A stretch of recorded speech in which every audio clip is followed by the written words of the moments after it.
everybody. How we doing? Yay! Welcome back to those of you that had joined us earlier in the day for the previous panels. And of course, to our online audience who is also watching us virtually, welcome everybody. My name is Ana Maria Montero, and I am going to be your guide. It's my pleasure for the closing afternoon of the 5th edition of the OUCHY Film Festival. So let's put our hands together. A little excitement, a little after lunch excitement. Thank you. Good. Because I hope that you not only enjoyed your lunch, but I also hope that you came back recharged because we have some really great stuff happening this afternoon. All right, so not only are we going to be hearing from industry experts, which have already joined me, in which I will, in just a few moments, introduce, but we will also get to witness live pitching sessions by filmmakers who are looking to get financing for their projects. And as a closing act, we're going to reveal the winners of the 2022 OUCHY Film Festival Awards. So, like I said, a lot of cool stuff happening. Now, in this morning's panels, we covered the use of AI and the film industry and how it can help overcome some of the challenges that exist in filmmaking. But now we're going to look at AI from a different perspective, in this case, the human or the artist's perspective, and explore what they, present company included, think about bringing these algorithms into their creative processes. So to help me do that, I'm going to introduce now these wonderful gentlemen who have joined me here on the stage. I'm going to start with you, Jonathan O'Hare in the middle. Hello. Hi. Welcome. Now they all have extensive CVs, as you can imagine. So we're not going to go through everything, but some highlights so that the audience gets to know you a little bit better. Oh, by the way, there will be time for Q&A, so questions after the panels. We're going to take a few minutes at the end, so feel free to take some mental notes or actual notes and submit those. If you're watching online, submit them via that YouTube chat you have there. For those of you in the room, we're going to go old school, raise your hand as soon as we tell you that there's some time. All right. Okay, and as usual, we'll get to as many as we can. All right, Jonathan, as I said, we're going to start with you. You came to us from where? Oh, and Susan Schmidt is on the board. Hello, Susan. Hi. We didn't see you pop up there in my monologue. All right, welcome. All right, so Jonathan, what is home to you these days? Where are you based? So I'm living in Neuchâtel okay. these days, so quite close nearby. by. Yeah. Nearby, all right. Now, you are a multidisciplinary artist. Yes, I am. Is this the word you choose to describe yourself? I never know. I mean, pluridisciplinary, multidisciplinary. I'm interested in lots of things. Okay. Well, then multidisciplinary works. And maybe I should say I'm a generalist or something. Like I can do lots of things sort of well sometimes. Okay. All right. Well, that takes a lot to admit. So I'm sure you do many things well. You work in experiential and technological sectors. In 2022, so this year, you founded the Association de Malfaiteurs with Bryce Catherine. Yeah. And you're smiling. Did I kill that right now? No. I'm just happy that I did that. And the year before that, you founded and directed the AiiA Festival with Laura Takmakov. Yep. A festival focusing on the arts and culture of artificial intelligence. Yeah, that's correct. We call it AiiA, more like a battle cry than an acronym. Okay. Yeah, we got it. And then also, I don't know how many of you caught this, but at the end of 2017, you launched the DIE project. I did, yeah. Which was so interesting. It's an artificial intelligence performance robot. Yeah, that's right, yeah. And what brought that about? Just briefly, because we don't. Okay, yeah, that's my weak point. I'm not brief, but okay. Basically, DIE came from performance process, which was organized by a few museums and art galleries in Basel and the Swiss Cultural Center of Paris. And they were doing a retrospective of the last 60 years of Swiss performance art. And I said, great, I'd love to participate when they asked me, but I'm more interested in what's going to happen in the next 60 years than what's happened.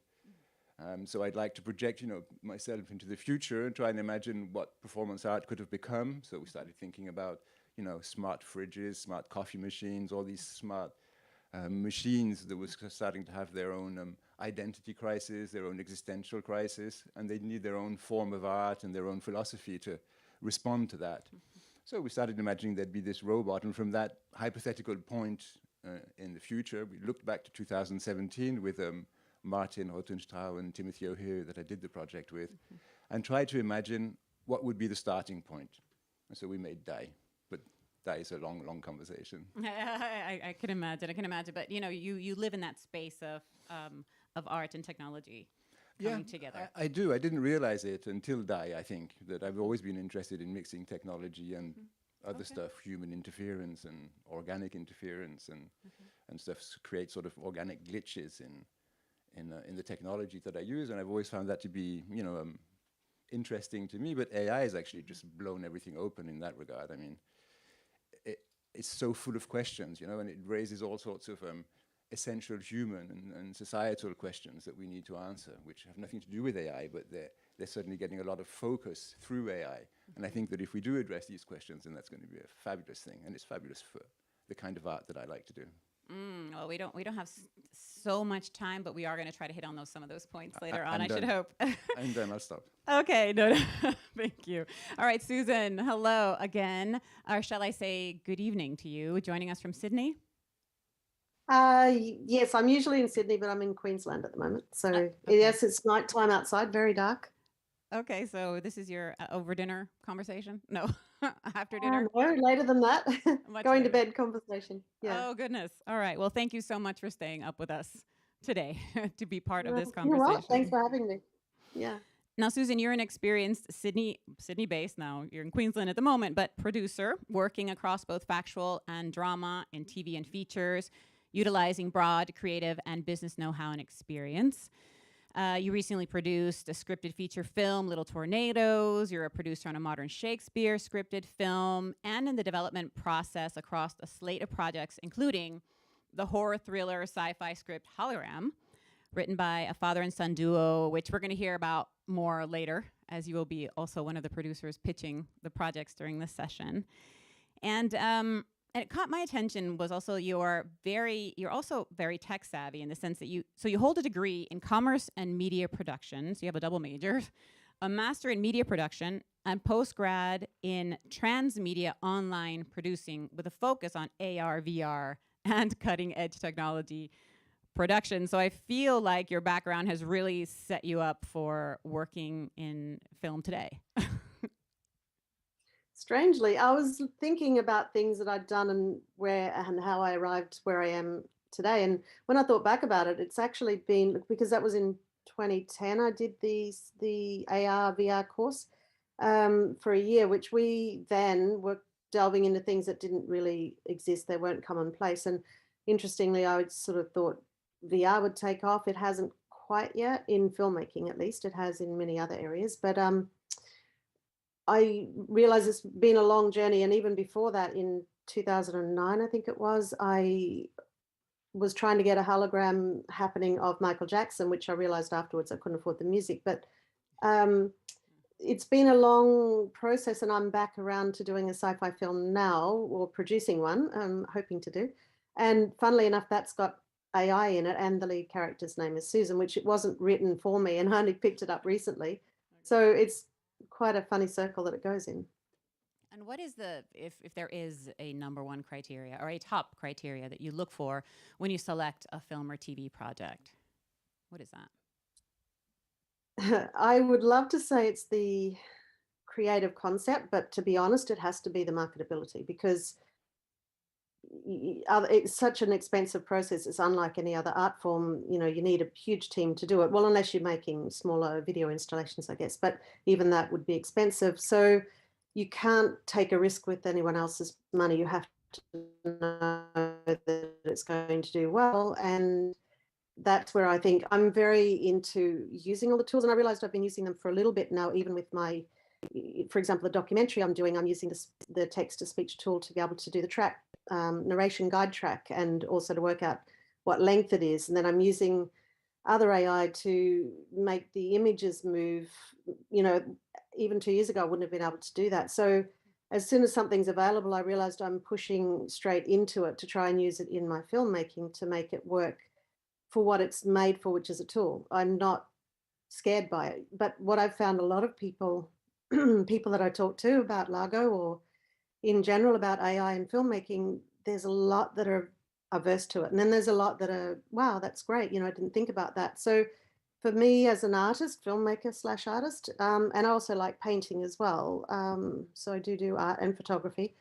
And I use a lot of digital work for processing photography, but I recently found Mid-Journey AI, and I don't know if anyone knows about that. DALL-E, I don't know if anyone else on the panel uses these AI tools, yeah?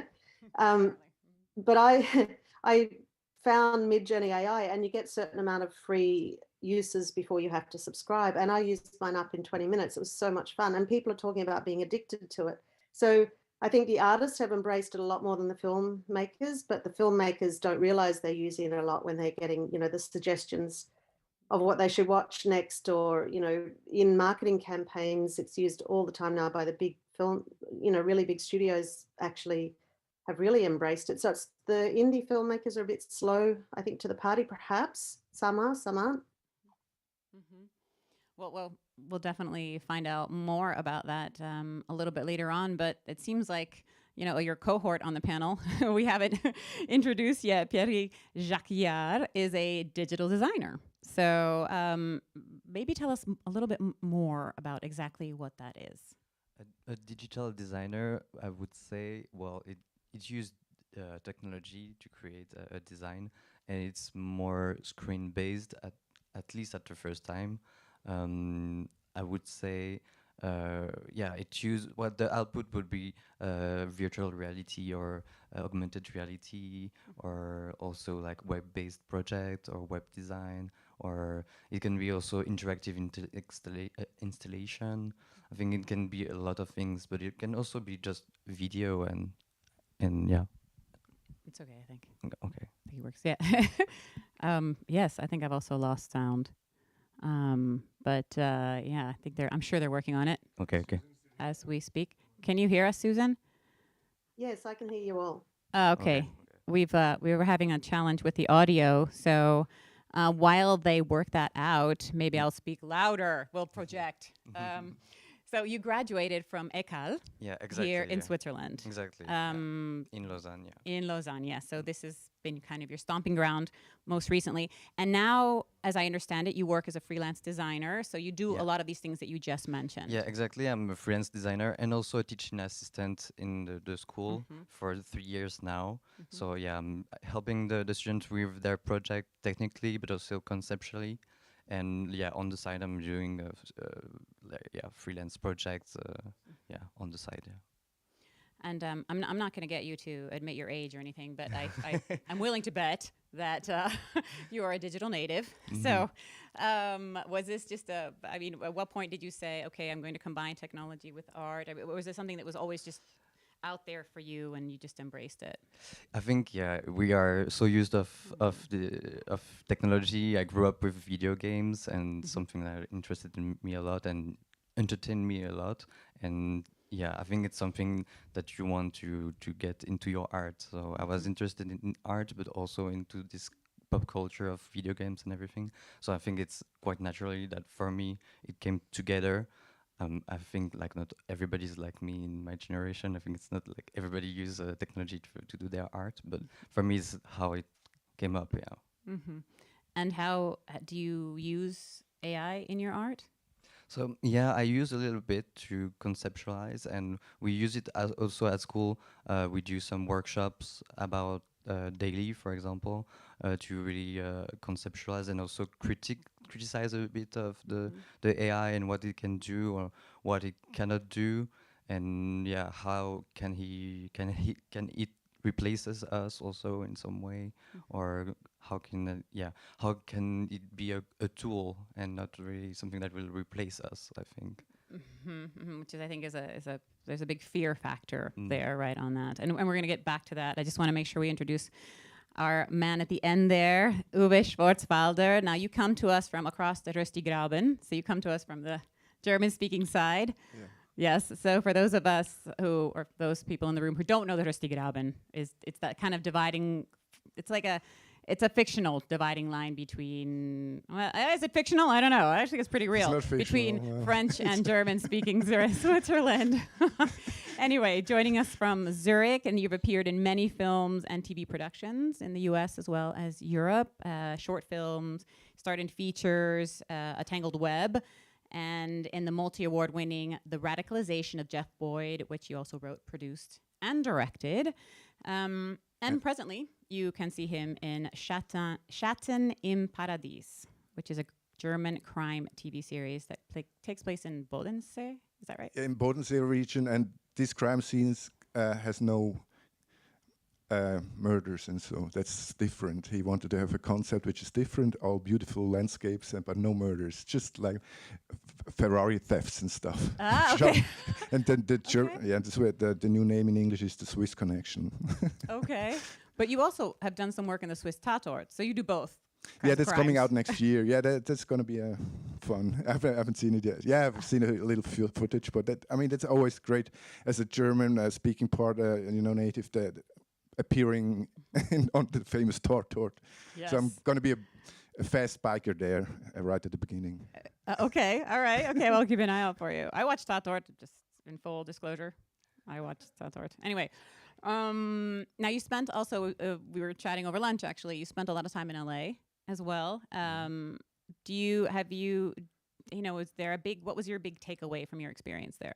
In LA? Yeah. Oh, I've been working for almost 2 years every day on a different film set, be it TV or feature film, and and I have a notion of experience, if I may say that. So I take this with me and make my own films. So it's very valuable, even though I can admit I don't have had the hugest or the biggest roles there, but I had insights and very valuable. And now I started to do my own films, just write them and try to put them on film.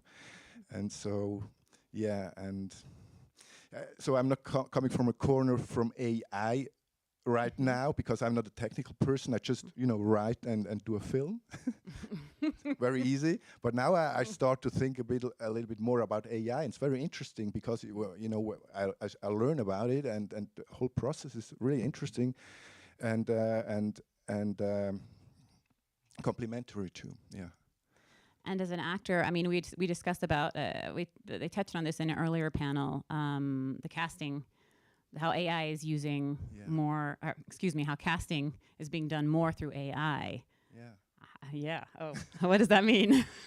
Are you for that, against that? Does it help you? I have to still dig into that because, usually I have new actors I love to play with. I know them personally, and, that's going to be fit for that role and stuff, and etc. But, I start to discover myself browsing through the suggestions and how everything is set up, and so I'm starting to get a hang of it, or get that new angle of filmmaking as a additive or whatever you call it. Just I feel like for future generations, that's going to be it'll be a given, right? That these things will be around, but maybe now we're sort of at the beginning, so it still feels like, I've seen so many workshops lately, like the last 2 weeks, and everybody was talking and so hyped about AI and metaverse, and they said it's like for so sure it's gonna be the future. It's like in 5 years, everybody is gonna be like taking the market over, and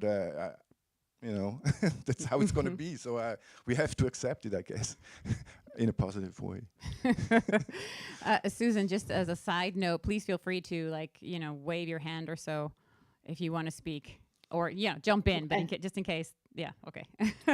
Just to give you a couple of opportunities. Well, on that note, then Jonathan, I feel like you organize a cultural AI festival, so I feel like you already drink the Kool-Aid. You kind of bought into the idea of AI being part of the creative process, but what should the position of AI be in this for you?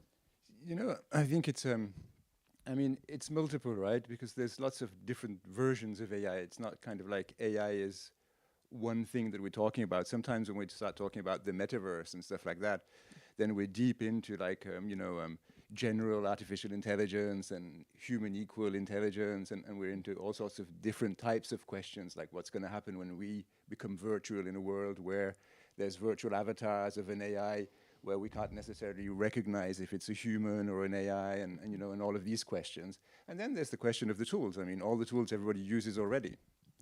And right now, I think we're in a totally fascinating place with AI arriving into everything, basically, because we're at the first stage where I think ever we have the possibility to start collaborating with a computer program, basically.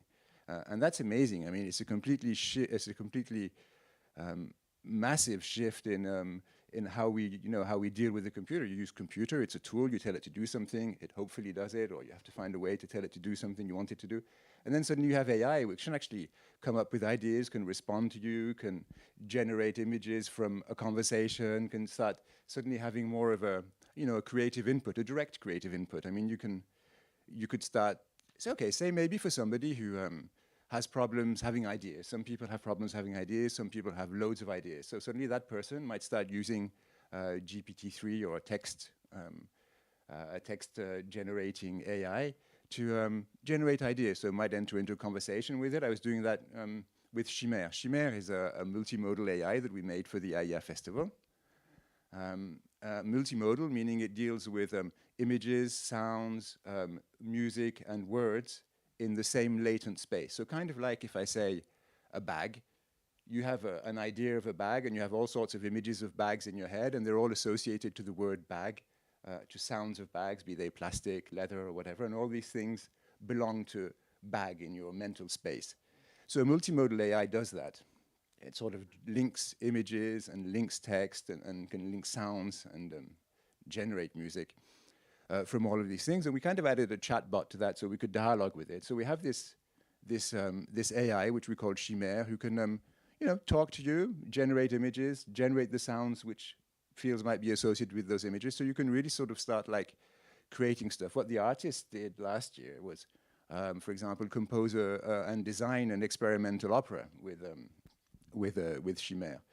So one of the artists entered into this long dialogue over 4 weeks of residency about, you know, how it should be, what should happen in it, and, you know, how they'd be exchanging ideas, and how, for example, at one point the AI wanted one of the characters to be brutally raped and murdered in a scene, you know, and she said, okay, the artist Maria Sappho said, okay, I feel that in this context today, it's not very appropriate to do that. And so she starts discussing this with the AI, you know, and this all becomes part, because we feed all of that back into the AI, and it becomes a part of its training, so it becomes a part of its memory, basically. Yeah. And so all of these things are changing how the AI is responding, okay, because it's also being trained on how you're talking to it. We have this other artist who's, for example, more used to giving instructions as a form of collaboration. So I think that's it also. We all have different ideas of what collaborating is. Some people think they should tell somebody to do something, and they do it, and that's collaborating. And some people think that it's a dialogue more in the improvising sense of how you collaborate with somebody, you know? It's more of a, oh, yes, and try and build on what that person's doing. And I think what we've found from working with multimodal AIs was that, you know, if you try to enter into a building relationship with it, and make no mistake, it's actually a real relationship. Like, I mean, it's not, you get lost in it. I mean, you know it's a machine, you know it doesn't have any free will or will to do anything, like wouldn't do anything if you didn't initiate something. But it talks back to you, so. But it talks back to you, and it talks back to you Yeah. within a context, and at times, you know, because if you, and the way we're working with it is we're fine-tuning it with data sets that we find interesting, so we could have that in the conversation afterwards and stuff like this. I mean, eventually you're having conversations with it. I mean, we have it on Discord, and I can just connect to it from my phone, and I can chat to Schmidt anytime, or ask her to generate images. And the other day I was just checking something to see if it was working, and suddenly I ended up in this half-hour conversation about this script we should be writing about, you know, a robot and whatever. And actually it's super interesting, you know, the ideas I find that are generated there. And I'm not one who actually has struggles with ideas, but that's one way you could work with an AI. Somebody who has loads of ideas and doesn't necessarily want to do that, maybe would interact with AI at a different stage. Maybe would be for designing some kind of visuals for something they're doing. And you could start, you know, having a dialogue with the AI around what type of visuals, and it could be generating images that then go with that. And these are things which are incredible. I mean, I've only just gotten my access to DALL-E 2 the other day, and I haven't had much time to play with it, but it's the results I've seen, they're amazing right now. I mean, the jump DALL-E from DALL-E 2. DALL-E, for people who don't know, is basically a tool where you can enter text and it generates an image based on that text. Aha, okay. Is this something that you also use in your work? We did a workshop about this, yeah, and how can we like use prompts, so text to really generate images and then videos, or yeah, we can do a lot of things, yeah. And you brought up a point about, you know, AI maybe helping support generate ideas, right? Which is something that I have heard a lot in the Largo communications at large. And Susan, I reach out to you for this because I wonder, have you experienced that? You know, 'cause sometimes you probably go into a project putting in your criteria and saying, I want this, and this. And then maybe the program comes back and says, no, that doesn't work. And they propose something else. And somehow then does it open up like another batch of ideas for you or possibilities? So the tool with Largo is a little bit, you get reports. So then if you need to get another, oh, I've just lost your images. Hopefully you can hear me. We can hear you. We can hear you and see Oh, you okay. perfectly. Yeah. I can see two of me. That's all I can see. So, yeah, so basically the ability to change a script, for example, in Largo, you work a lot at pre-production stage. So to make changes in that takes time. It's not instantaneous. But for example, the artist's work, a colleague of mine is a very, very good visual effects art director, and he has been absolutely addicted to Midjourney. He just jumped on it recently. And for him, it's been amazing because he just uses the thumbnails. He doesn't even bother with the iteration, etc. But that just what it comes up with inspires so many new ideas. So then he builds out his concepts for the films from that. He works in really big films, so he's doing a lot of really crazy art design. And so it definitely is helping him. It's stretching his imagination and boundaries, and it puts in something that he never would have thought of. And then it turns out to be a really good idea. So for me, with the script writing, I like the analysis side of it. So if it doesn't, like if you got feedback that was different to what you thought the film was, in terms of whether it was, you might have thought you had a horror film and it might come back that it's more thriller, or it's got too much comedy in it, or should that have comedy in it? So it's really good in that sense that you can see instantaneously what patterns are in there. And I guess AI is just working with patterns and data. And so for us also, the data that's fed into it is really important, because if the data input is bad and not quality, then you can't get necessarily good quality out.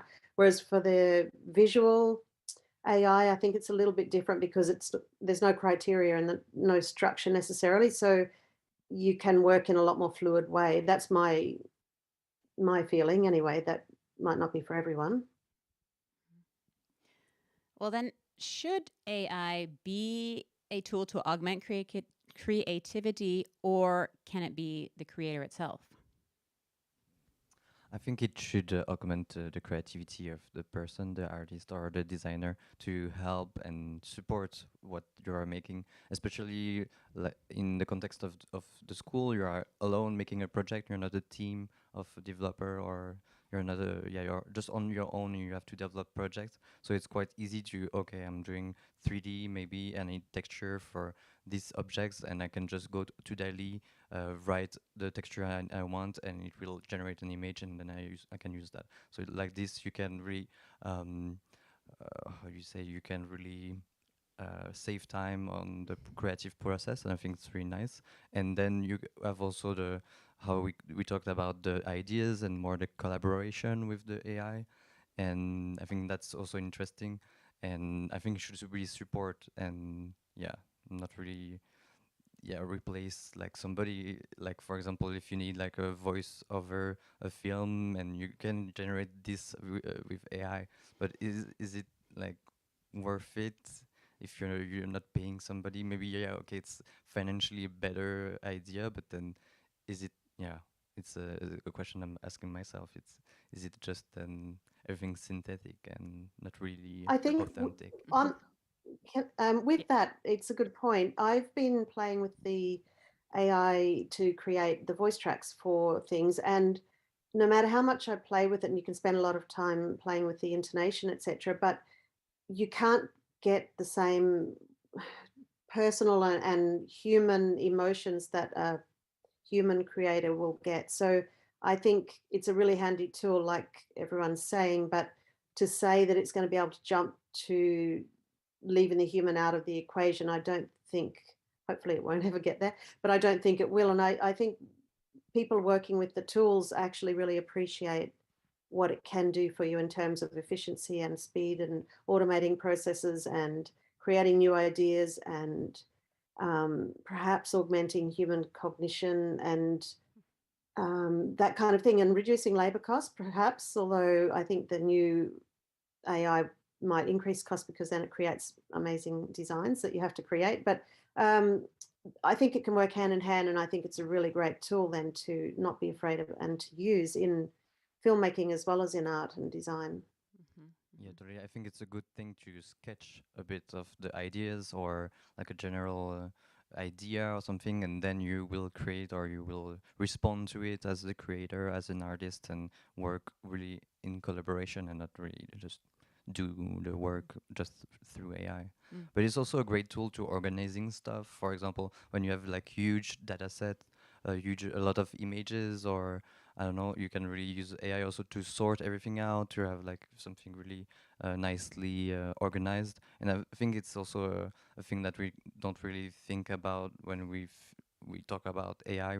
We are more focused on the creative part or the visual part, but it's also something really great for all the content that we are flooded by on the internet and everything. Which you mentioned earlier too, especially for the creatives, you know, to have more time to create. You know, you got to get all that kind of mundane stuff, you know, done somehow faster and more efficiently. Yeah, totally.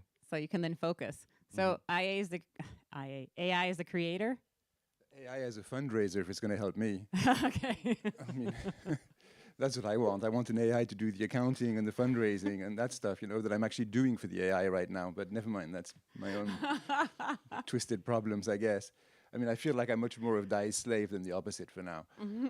But more about this thing about, you know, should the AI be the creator? I think we have a problem of will, you know, the will to do something. And I think for that to exist, first AI would have to have some form of a will to actually do something of its own accord. And then it's legitimate. I mean, then it's, for me, I mean, it's legitimate that it creates and exists because it does exist, you know? For now, I mean, it doesn't have any form of will to do anything. So basically, it's an incredible tool that's immensely curated by the humans who use it. I mean, we curate the data set that goes into training the AI. Then we curate the parameters of the AI a little bit, even without coding, just a little bit to tweak it to go towards something we're interested in. And then we create the output and choose what's going to be used or not used. So, I mean, the creative choices, you could say, they're all still human. Even if the actual act of creating the image or the text may be the machine, which is incredible. But the choice of what should be used, I mean, then you can imagine having AIs trained to choose the stuff for the AIs and all of that. But at some point, I mean, there's going to be, at the end of that chain, I'm guessing, for a long, long time, the human element, which is the one who's interested in having that thing done. I don't think AI cares. I'm pretty sure my AI robot, although I love it and it's fabulous, doesn't care about existing. It's my project, right? I mean, and I hope that'll change at some point. I'd be super interested to have, you know, AI developing things like free will and stuff personally, because I'm just interested in what that would do, you know, like. I mean, and can you imagine what it would do in the market? I mean, suddenly you'd have to like maybe even market films as, you know, kind of put our traditional filmmaking without AI into its own category. Like this is just going to be like organic filmmaking now, you know, old school filmmaking as opposed to AI. I don't know. New award categories? Yeah, but I think One interesting thing that came up when I was looking at, sorry. Hello. There you are. No, you're back. Can you hear me? Oh, I'm sorry. I think there must be a delay. One interesting thing that came up, which is what sort of relative to what you're talking about now, is the issue of copyright, because obviously for film and art, that's really important. And the US, at least, and I don't know about in Europe and I don't know in Australia, but they've recently had to have a court case about whether a digital AI machine can own copyright, and they've decided it can't. So only humans can own copyright. Therefore, anything created by the AI, copyright doesn't exist for it. So then if you use that inside your artwork, they were saying, well, what if, how can we own that artwork? We can never own it. And people have made books and used AI to do all the illustrations, and they're publishing them, but they're worried about the copyright in the illustrations, who owns them, because it was partially created by the machine. So there's a lot that legal laws and things have to catch up with that are question marks, I guess. Well, along those lines, Susan, we had a question come in from our online audience, which is how copyrights work for artists once it comes to AI. And you answered this one. Can AI be the copyright owner? Which now it's been determined they cannot. But then, who is the owner of the AI? The engineers? Well, they were trying to decide. So some of the platforms say that they own the copyright, but the law would say in the US that that's not the case, so they can't own it. No one can. But then they were saying rightfully they should trace it back to all the images that were used by the AI to create that image. But how would you even prove it? It's just a tangled web if you go down that path. So at this stage, even though some platforms say they own the copyright, they actually can't. It's not possible. So copyright can only be created by a human being at this point in time. In some countries. I don't know all countries. Okay. Is there anything you wanted to add from before? From before, I was just gonna say that what I think is interesting with AI is also that it challenges us as an artist and producer or designer or whatever. I think when you were talking about, there should be a category with that AI in maybe in 10 years or 20 years, we don't know. But I think it must be, I'm not sure because I'm not really experienced the turning point with 3D rendering, for example, in filmmaking. But I think it's also the challenge. Yeah, okay, you have cartoons are drawn, and okay, it's also animation, and then you have 3D, and okay, it's just a new media and just adds up to everything, but it won't necessarily kill everything. We still do films are like we do since 100 years from now, but I think it's something interesting to challenge us, in the making of an image or a story or a narrative, So, which brings me to another question from our online audience who says, how do you think artists are ready to accept the use of AI now? Or perhaps how much is the question, do you think? I mean, I think the three of you are embracing it, or? It's going to be a competition when the art. Where's your mic? Right. What the artist says about it, it's going to be either cast or not, and then he's going to be very angry with the AI figure. So he has nothing to say about it. But I think future should be, it's going to be emerging. It should be a partnership. That's how I see it. For me, it's a new world, but I think it's a partnership with legit parts for every part, or whatever. And I don't know what this artist can say about it. Yeah, I don't really know if is the artist ready for AI? I think it's much more democratic now because you can use it More online. accessible. Yeah, more accessible, and you can just go on the website of DALL-E and do like the free version of it, and you can try and play with some things. But I don't know how. I don't really see for now on like an extensive use of AI. It's much more niche for now, and just maybe more of the digital designer and my colleagues, but not really like, okay, I'm the fine art students in the school or any other disciplinary. So, is there an element of hype happening around AI? Oh. Definitely. I mean, there's definitely hype around AI. I mean, it's just incredible how much hype there is around AI. But there's also some real stuff. And it's a bit of a shame that we're skipping the real stuff for the hype, because there's real amazing stuff which is happening. And I think, for example, people are afraid of being replaced by AI, and suddenly we're saying things like AI can be creative, will artists be replaced, and stuff like that. But it's not like that. It's not like AI is replacing humans. It's AI is replacing tasks done by humans. And I think we mix that up a lot. And right now, I mean, we're facing a lot of trouble in the workforce where people are getting replaced, and it's the most vulnerable people who are getting replaced, right? Because it's the ones who can't adapt, or it's the ones that cost too much, or it's, so these are people who are going to struggle to find jobs, and they're being replaced, not by an AI which can do what they do, because it can't.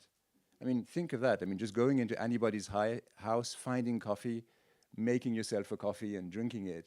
I mean, that's super complicated to make an AI do something like that. I mean, we're not there. And this is a basic thing for a human being. So, I mean, they're not going to replace us like that.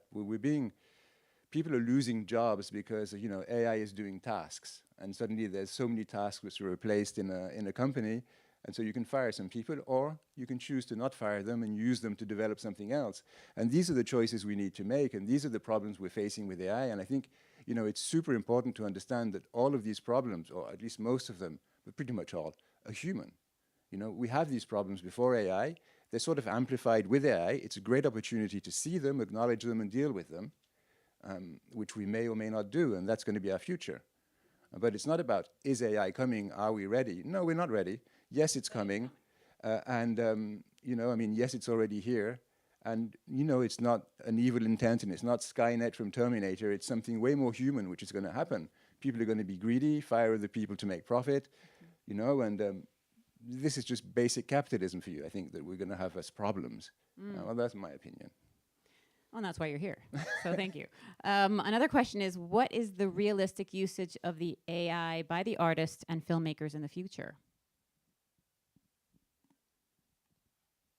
It's kind of hard to predict the future, but take a guess. I mean, CGI is a great example of that. I mean, CGI is now being done by AI in a lot of things. Like, you used to have to do a face mesh of somebody, like a complete mesh of somebody's face that you could then, you know, manipulate and painstakingly make do things and move. And now you just basically take images of somebody from all sides, and the AI can sort of map that to another face. I think right now they're struggling with high resolution images for close-ups and stuff like this, but I mean, this is how easy it is. I mean, I can just take pictures of you, and you can look left, look right, and I can put your face on Susan's face, and we could be seeing you up here, and it's super simple to do, I mean, in a basic way. I mean, that's called deep fakes, and there's a lot of talk around that, but as a CGI animating technology, I think it's going to be incredible.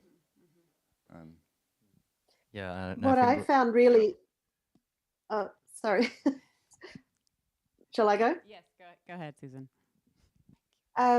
I found really interesting, because I didn't realize myself when I was researching about this, is just how much it is being used in the film industry already, which I'd already looked into certain things, you know, like script writing tools, etc. But, you know, for writing scripts, there was a movie that AI made back in 2016, then I saw another one in 2020 that it created by itself, and the difference in quality was amazing. There's, you know, being used for writing scripts now, studying storylines, making suggestions, even though we don't have to take them on board, of course. Script analysis, there's platforms out there now doing that, using for casting, for creating trailers, they can, and for editing as well, and for creating trailers, which is part of the editing process. AI is very common. Obviously, one of the panelists, I think, is involved in that. So, and for the CGI, like, I'm sorry, I forget your name, was just saying it's really, really, really useful. And then for pre-prod, for scheduling, for analyzing, it can go through the script and look for locations and then tell you certain locations that might be great for that. So automating all the scheduling is a big thing. That takes a lot of time. Finding, researching locations, predicting revenue is huge. All the studios are using that, and actor selection, casting. We've talked about auditions, the time it takes to find the actors. But the interesting one that I saw was bringing the dead actors back to life, which is part of the CGI, which you don't think about. And they created, I think it was Carrie Fisher and Paul Walker, because the films hadn't been finished yet. So they were able to actually finish it with AI for their characters by overlaying their actors' faces onto body doubles. The design of characters, subtitle creation, the promotion and marketing campaigns are huge. That's where it's a big, big, big bonus. Music composition, analyzing music patterns to match the way it analyzes the action in the film, so it can know better than us what the patterns of action and slow pace and whatever are very, very quickly, and then suggest music, I guess. I'm not sure how they're specifically using it. But there's so much in there already that I didn't know that was being used for filmmaking and art. And, you know, I think most of us in the industry of art and filmmaking would probably be wise to really keep an eye on what's happening and to get our skills up, because there'll still be the old ways, but I think there's a danger of being left behind. I want to thank you so much for that, Susan. I also did not know there were that many applications. Quickly, did you have something you wanted to add, No, it's Pierry? okay. Okay, it's okay. Any burning questions in the room? Sorry. Oh, we got one. Is it a long one? No, it's a short one. Okay. So essentially, we're facing a risk of the same thing happening as with internet, it being used by opportunistic people rather than artists. And there are many of these technologies that are adopted by people that have more opportunistic views and intentions rather than intentions, genuine artistic intentions for the sake of beauty. And I feel like we should really anticipate that risk of the AI as well being misused and like more opportunistic than artistic. How can we ease the adoption of technologies like AI and many others? What can we take as specific actions to help artists embrace the technology as opposed to fearing it and not letting it being used by opportunistic people instead? Okay, that was a little longer than I anticipated. If I'd like to answer if that you want to take it, okay. I'll at least begin to answer it. Mhm. I really like the example of the internet, actually, because when the internet came, I saw it as an enemy, and I was like, oh, what's this? Now we're going to stop writing to each other. We're going to stop, talking to each other. Is we going to become this terrible thing? And, and they had this great example of doctors across the world who could use IRC, internet relay chat, to, discuss medical problems, and it was going to be amazing. And, I sort of left it at that, I guess. And years later, internet is here. It's being used by opportunistic people, and I feel like I've wasted my time being against it. I should have been, just accepting that it's a new technology and new technologies arrive. And I should have been worrying about how it's going to arrive rather than if it or can I stop it. And I feel like when I started to get interested in AI not so long ago, like in 2017, basically, I got the same feeling from that. Like I was like, ooh, I'm not actually sure I want this thing to come. And then I started thinking about it along those lines, and I was like, okay, so AI is coming. It could be good, it could be amazing, or it could be awful, and it probably will be all of those things. And I think that's, I don't think there's any stopping people using things for opportunistic reasons. I don't think, I'm not sure even if we should, but that's a completely different conversation. But I don't think there's any stopping that. What I think we can do is participate in the debate. And I think that's where maybe the divide happens, is that people think when you talk about AI that it's actually a conversation for technologically minded people, whereas most of the questions, the ethical questions, they should be discussed by all sorts of people from, everybody, but also, sociologists, psychologists, anthropologists, biologists. Should be interested in crossing everybody's points of view around what's happening with the arrival of AI. And it's not just the arrival of AI, it's the arrival of AI in every specific area, because they're all different. So for me, the main thing that should be done, that we're trying to do with the AiiA Festival actually, is to move the debate away from technocrats or technologues and try and reappropriate it in more immediately relatable to humans, I'd say professions, or maybe points of view is probably what I'm trying to say.